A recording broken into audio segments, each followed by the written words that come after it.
男人只是一个不经意的转头，竟看到了女孩的蕾丝边。起初还以为是自己想的太多，但女孩又故意露出香肩，瞬间就让他不再淡定，快速的吻了上去。然而就是这一冲动的行为，却成了他这辈子都抹不去的伤。为此女孩连工钱都不要，就伤心欲绝的离开了老板家。但事情并没有就此结束，很快女孩就找到律师咨询，想通过正当的合法权益向老板索要一点工资赔偿。可律师一听是职场骚扰，而且对方还是个知名作家，立马就兴奋的算了起来。这不算不知道，一算把女孩都吓傻了。一旁的母亲更是两眼放光。Eso es mucho dinero que nosotras le vamos a pedir。 律师的意思很明显，一旦遭遇名人骚扰，几乎就是一条秘而不宣的财路。因为名人都很爱惜羽毛，所以在一般的情况下，你想要多少就会给多少。听到律师如此的自信，女孩也就放心的签下起诉书。果不其然，男人不仅没有和法官辩论，还直接掏出怀中的钢笔。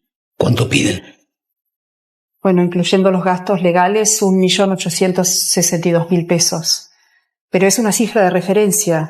男人举手示意，并毫不吝啬地丢出支票。女孩心虚地低下头去，根本不敢与男人直接对视，而男人却冷冷地看了她一眼，决定要为刚死去的妻女复仇。因为起诉书刚寄到家里，恰巧男人不在家，信件由患有抑郁症的妻子接收。可由于寄件人是常来的露西，妻子就果断拆开信封查看，结果看到丈夫因骚扰露西，被法院直接起诉，当即就感觉胸闷气短，赶忙施下几颗药片，可情况却并没有缓解，反而变得更加严重。因为在给女儿洗澡时，孩子不停地喊着露西的名字，甚至还要找露西一起玩耍，这让本就抑郁的妻子更加烦躁，瞬间爆发了激动的情绪。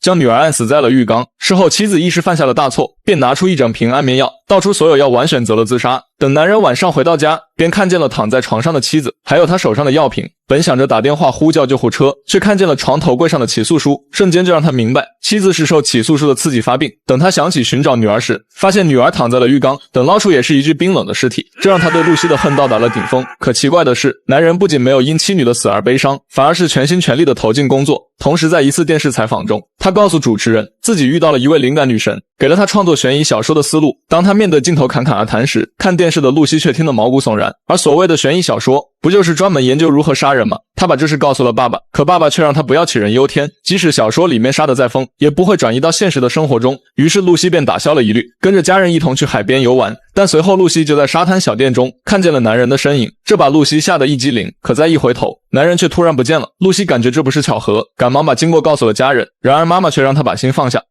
Por lástima dejaste que el asunto le salga gratis。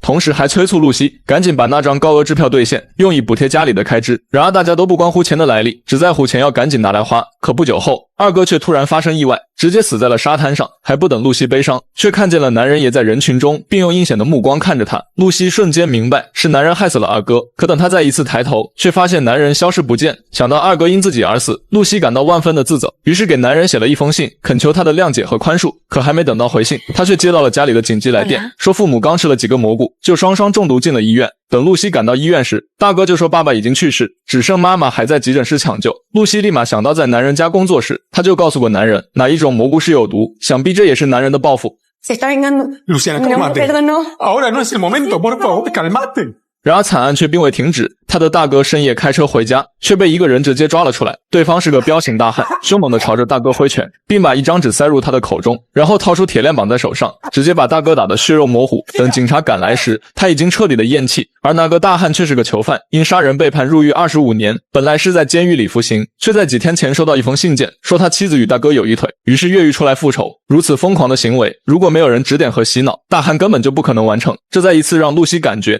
一定是男人在背后操纵杀人，可他们没有直接性的证据，为此没有人会相信他的话。曾经多么温馨的一家人，现在却仅剩瘫痪的妈妈和一个年幼的妹妹，这让露西感到前所未有的恐惧，所以她把妹妹看得很紧，并且10年如一日的接送上下学。好巧不巧，露西竟在学校旁边的小店里看见了曾经的男人，这让她高度的紧张起来，感觉男人可能要对妹妹下手。回家后的她思来想去，搞得整个晚上彻夜难眠，但突然让她想到了一个人，就是男人曾经的死对头老雷。当时因写书怎么也写不过男人，最后只能去报社当起了记者。于是他给老雷打去了电话，说要爆出男人的猛料。这泼天的富贵突然降临，促使他连夜向着露西的家赶去。结果路上碰到了一起火灾，是一家养老院被人故意纵火，并且烧死了很多老人，然而其中就有露西的妈妈，这让老雷不敢相信。这一情节竟在男人的小说里出现过。更让他不敢相信的是，纵火者竟然和小说里一样，是个喜欢绑着汽油桶点炮的精神病。事后他和露西彻夜长谈，甚至把露西的故事和遭遇写出来，利用报社的身份进行发表，希望能给男人一个致命的打击。可总编看了直接否决，表示这就是纯粹的作假行为，他们并没有确凿的证据，就指控别人是在杀人，一旦被对方起诉，就连报社也要吃不了兜着走。为此老雷开始进行详细的调查，并抓住死亡事件里的细节，希望能从中找到确凿的证据。首先他找到露西二哥溺亡的报道，发现二哥是一名救生员，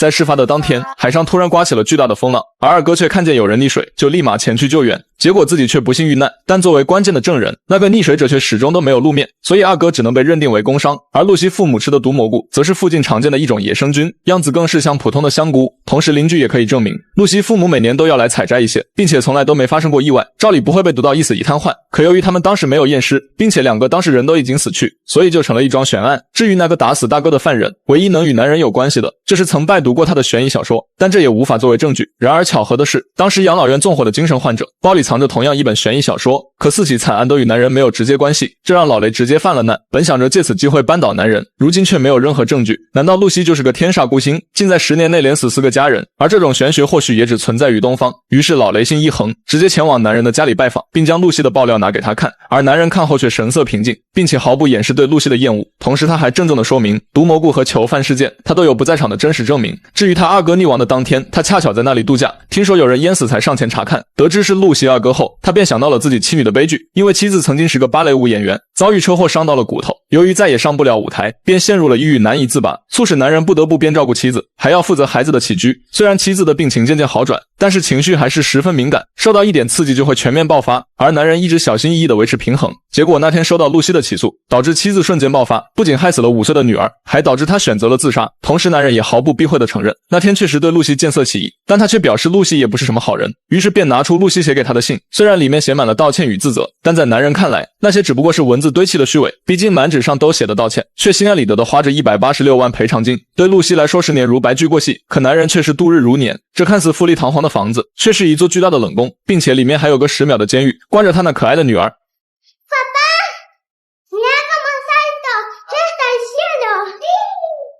这瞬间让老雷心酸，同时给了他莫名的同情。想想在此之前，他还一直同情着露西，觉得她才是性骚扰的深度受害者，不仅自己遭到煎熬，还连累了家里的所有人。可看完男人的视频后，老雷心里也有点失去平衡，谁的痛苦不是痛苦，谁的家人又不是家人呢？假如当时露西没有过分的要求，或许也不会遭到男人的报复。虽然他没有亲自参与任何一起凶案，但他却以露西为原型，写了一部莫无虚有的报复性小说，并且通过铺天盖地的宣传，让这部小说畅销50万本。当沉浸故事里的读者得知此书是由真实事件改编而来，更是对露西一家持有偏见，并且让个人英雄主义瞬间爆棚，导致他们按照书中的杀人方式为主人公打抱不平。而身为一名记者的老雷，觉得自己有义务揭露男人的用心，于是再一次回到报社，恳求总编能够准许发表爆料，结果惹来总编的暴怒，暂停了他的记者采访资格。而另一边的露西，在妈妈被无缘无故烧死后，她把唯一的妹妹看得更紧，生怕自己稍微疏忽就会惨遭到男人的毒手。然而进入青春期的妹妹却越来越烦露西毫无边界的看管，而且还背着露西迷上了男人曾经的爱情小说，甚至陷入了恋爱脑模式，这让本就焦虑的露西不知所措，只能吞下几片镇静片，然后独自找到老雷帮忙，希望他能告诉自己男人的踪迹。正好电视正在播报男人将在今晚为新书做发布会，于是两人赶忙前往现场。老雷凭借自己的记者身份，悄悄将露西带进了发布会现场。此时男人正西装革履，对里面的主人公侃侃而谈，可他的每一句话似乎都是在说给露西听一样。 La venganza, la justicia es completa. En el Génesis, Dios nos advierte que quien matara a Caín recibirá un castigo 7 veces mayor. 这让露西彻底的心凉，因为男人把妹妹也算了进去。一个能用10年精心布局的男人，无论是城府还是智商，都远超于露西之上。显然他们不在一个级别，但事情总归是有解决的办法。露西让老雷帮忙约见男人，当得知露西也在场，男人便毫无顾忌的上楼。这是两人10年后的第一次见面。此时露西呼吸急促，自己当初只是怦然心动，结果却害得家破人亡，甚至她大好年华的光彩已然被接二连三的打击摧毁。Ya tiene su venganza perfecta. ¿Qué más quiere? Ya viví en carne propia todo el dolor que le causé. Solo yo puedo determinar eso. ¿Cuánto más me va a castigar? ¿Qué tengo que hacer para que termine todo esto? Eso está en tus manos. No en las mías. Siempre lo estuvo. La única que puede terminar con esto sos vos。话还没说完，一个同事跑来找到男人，结果露西选择了跳楼。或许只有选择死亡才是露西最后的解脱，可即使她死在众目睽睽之下，男人也还是无罪，因为那个突然出现的男人可以证明露西是自己跳的楼，与男人毫无任何关系，并且露西之前还吃过镇定片，说明她本身精神就不好，跳楼也就不足为奇。等露西进入火化炉时，男人特意前来，他抱着露西的妹妹温柔安慰，恰巧这一幕被老雷看到，可男人却一脸冷漠。等妹妹离开后，老雷立马指责起了男人。Podría ser su hija. Podría. Hoy Pauli tendría su edad. Es menor. La semana que viene cumple 18 años. Y a ella no parece importarle mucho la diferencia de edad. Usted es un asesino. Un monstruo. Yo que usted tendría cuidado. Podría terminar como ella。男人利用文字攻心术，将复仇之刃递向读者的手中，并且把每个人都算了进去。而露西本想以此换取妹妹的平安，却到死也没想到，她的100万之吻最终却是由妹妹来承担。